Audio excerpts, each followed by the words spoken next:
Welcome and thank you for joining. Let's take a look at a trig identity. This time we have 1 plus sine x over cosine of x on the left side of the identity equals 1 plus sine x plus cos x over 1 minus sine x plus cos x on the right side of the identity, and we're trying to prove that the left side equals the right side. Whenever we prove trig identities, we examine both sides of it and try to identify the side that has more terms, and that's because it's easier to simplify a bigger expression into a smaller expression. So in this case, we are picking the right side of the identity, which is 1 plus sine x plus cosine x, 1 minus sine x plus cos x. As you can see in here, we have the exact same terms in both numerator and denominator with only one difference, the minus. Normally, when we prove identities, we try to replace terms with something else. We use the formulas, mainly Pythagorean identities and double angle formulas. We don't have double angles in here. And then we simplify, hoping that the new terms will mingle in such a way that they will create the other side of the identity.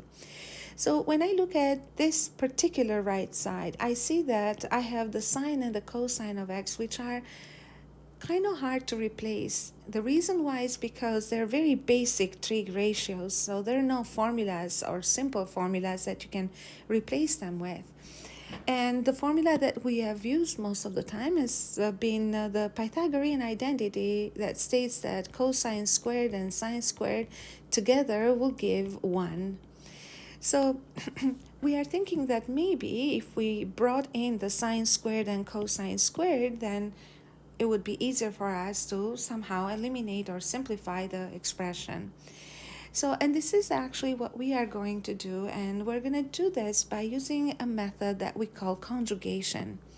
So remember that we have talked about conjugation method in grade 11. That's when you were introduced with conjugation method first.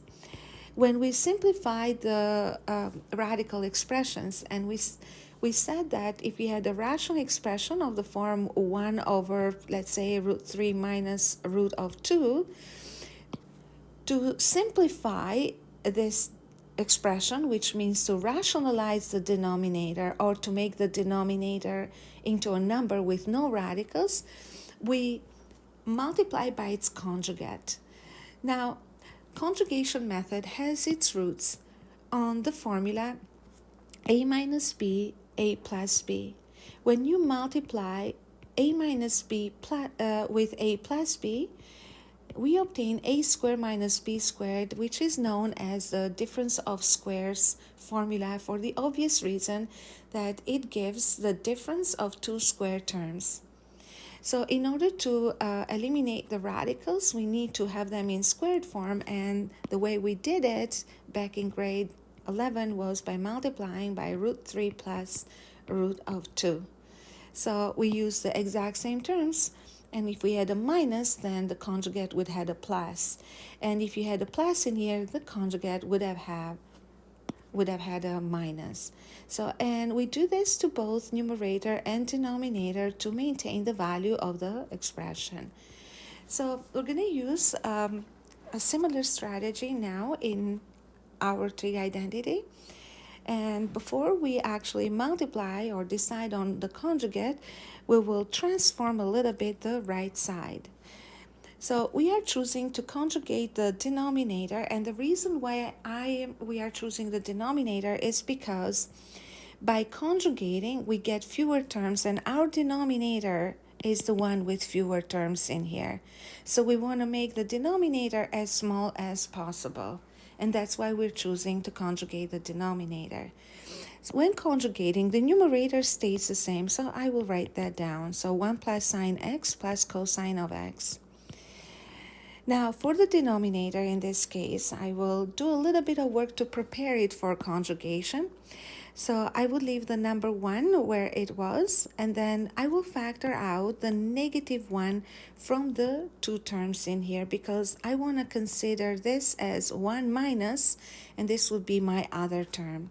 So if you take out negative 1, then the negative sine x will turn into positive sine x, And the positive cos x will turn into negative cosine of x. So as you can see in here, we created the binomial 1 minus sine x minus cos x. And I will erase the negative 1 in here. I just showed it for the purpose of showing how the factoring works, because it makes the expression a little bit complicated, unnecessarily complicated, I would say. So to multiply by the conjugate of the denominator, we will be multiplying by the exact same thing we had in the denominator, but with a plus in between. So 1 plus sine x minus cosine of x. Remember that the only sign that will change is between the two terms in the what we call the shorter or sort of binomial form here. So we'll multiply the numerator by the exact same thing. So 1 plus, and then sine x minus cosine of x. So now it's time for us to expand and simplify. So in the numerator, I'm going to have a big fraction in here. We will have to multiply by simply using the FOIL technique that we used in binomials, expanding binomials. And for the denominator, we're going to use the formula a minus b, a plus b, so the difference of squares. I will start off with the denominator. I think this is a little bit exciting for me because I want to see how it turns out. So that would be 1 squared minus sine x minus cosine of x squared. That's a denominator. Now for the numerator, we'll just multiply each term from the first numerator with every term in the other. So we'll have in here 1 times 1, 1, plus 1 times sine x, plus 1 times negative cos x, which makes it cosine x. Next, we'll multiply sine now by each term in the conjugate expression. So we have sine x times 1 is sine of x. Sine x times sine x is sine squared. And sine x times negative cos x is negative sine x cos x. And lastly, we have the term cosine of x, which multiplies 1.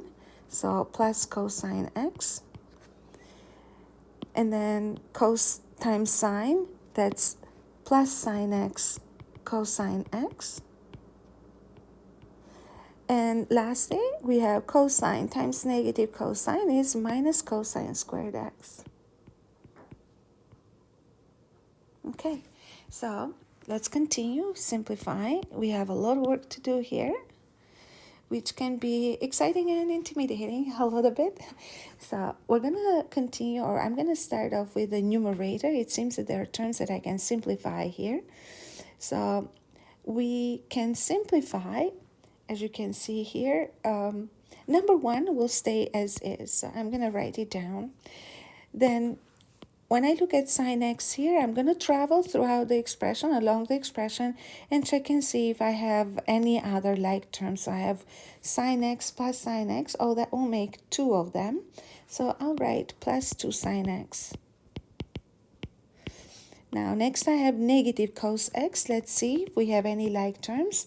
Oh, I see one. So cosine and negative cosine, they will simplify to nothing. So that's good. The sine x, we already took care of it. It's here. And now we have sine squared x. So let's see if we have any sine squared x. We don't. So we're going to write plus sine squared x. Now we have minus sine times cosine. Let's see if we have any other like terms that has sine and cos.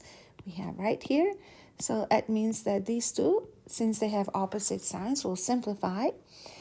And as you can see in here, we are left with negative cosine squared in here. So we're going to write minus cosine squared x.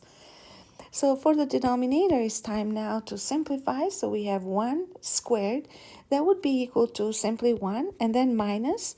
So we'll expand this binomial to the power of 2. Now remember that a binomial to the power of 2 So that's a minus b squared equals a squared minus 2ab plus b squared. So we already know this from earlier grades of high school. So we have sine squared minus 2 sine times cos, and then plus cosine squared x. So let's continue the next step. Again, big fraction. And as I simplify, in the meantime, now that I feel that I'm coming further down to the solution, I try to keep an eye on the left side as well, just to see where I'm trying to get to, so I know what my last simplifications would be about, or what I need to replace and with what. So as you can see here, we have 1 plus sine x in the numerator, so we have only sine in the numerator, and we have cosine. I'm kind of happy that I have the number 1 in here. Let's see how this is going to turn out. But as you can see, we have sine squared, and cos squared, so we only want to have a sine. So what we are going to try to do is replace the cosine squared with something sine. That shouldn't be that difficult because it's squared, which means we can use the Pythagorean identity. So cosine squared is 1 minus sine squared x. And we have a little bit of work we can do in the denominator as well. Now notice how here we have the term sine squared and cosine squared added inside the brackets. So combined, sine squared and cos squared will give 1. So this will change the expression into 1 minus 2 sine x cosine x. So again, let's simplify some more. So in this case, we are going to just replace the brackets in this step. So 1 plus 2 sine x plus sine squared x, and then minus 1 plus sine squared x. And simplify the denominator as well. So open up brackets, 1 minus 1, and then plus 2 sine x cosine x. I'm very happy that I get to simplify the ones in here because I know that the denominator needs to have only one term. So negative 1 and positive 1 will simplify to 0. So the denominator will have 2 sine x cosine x. Now let's see what we have in the numerator. So notice that here also we have the negative and the positive one. We'll simplify that. So we have 2 sine x. All right, so let's write that down. And we ended up with 2 sine squared x. So 2 sine squared x. So continue simplifying, check and see what you can simplify. And in order to simplify, we need to factor first because we can only simplify factors. So notice that the numerator has a common factor of 2 sine x. So let's take that out. In brackets, we'll have 1 plus sine x. And the denominator is as simplified as it can be for now. So we'll leave it as 2 sine x cosine x. Check and see what we can simplify now. You probably noticed and are as excited as I am to see that 2 and 2 simplify to 1. Sine of x and sine of x simplify to 1. And we are left with 1 plus sine x divided by cosine x. This is what we obtain from simplifying the right side of this identity, which is exactly the same as what we had on the left side of it. So we are going to say that the left and the right side are equal to each other. So we've proved this identity. Now, whenever you prove identities and whenever you encounter or develop a new method, always once you're done, always look at the entire process. You want to actually understand the strategy. So sometimes the brain works in a kind of a very intuitive and inexplainable way when you are trying to figure out steps by thinking outside the box. And this is admirable, and it shows that you are persistent, and you have trained your brain well enough to kind of think of those ways. But when we think of new methods for the first time, they can be a little bit fleeting in our heads. So you can think of it for a moment, but it's not really consolidated as a strategy in your mind. So when you do that, try to write the strategy that you follow to prove this identity that took you probably a little bit more time than others. So the way that I would actually summarize this is, number one, in this identity, we didn't have our terms to replace our terms with. That's because they were very basic, very simple. So we had to bring in the complicated, and the complicated we needed to bring in is the power of two. So the method that we used was a conjugation method, and the way we made it work is by always keeping an eye on the left side. We wanted to have fewer terms in the denominator. That's why you choose the denominator to conjugate. So, and these are little things that you can actually write in your own words. So when I want to actually simplify or get fewer terms in the denominator, I need to conjugate the denominator. Even the conjugation process sometimes requires a little bit of intuition. So you need to rearrange the terms, and that can involve some trial and error in the meantime until we get to what we want. And then you have to figure out how you can modify the denominator so that what you obtain in the denominator is the least number of terms. And the rest of it is, staying focused, paying attention to details when you are simplifying, because when dealing with many terms, it's very easy to miss them or lose them on the way to simplifying. And I hope that this made sense, and I thank you for choosing to learn with me. Bye for now.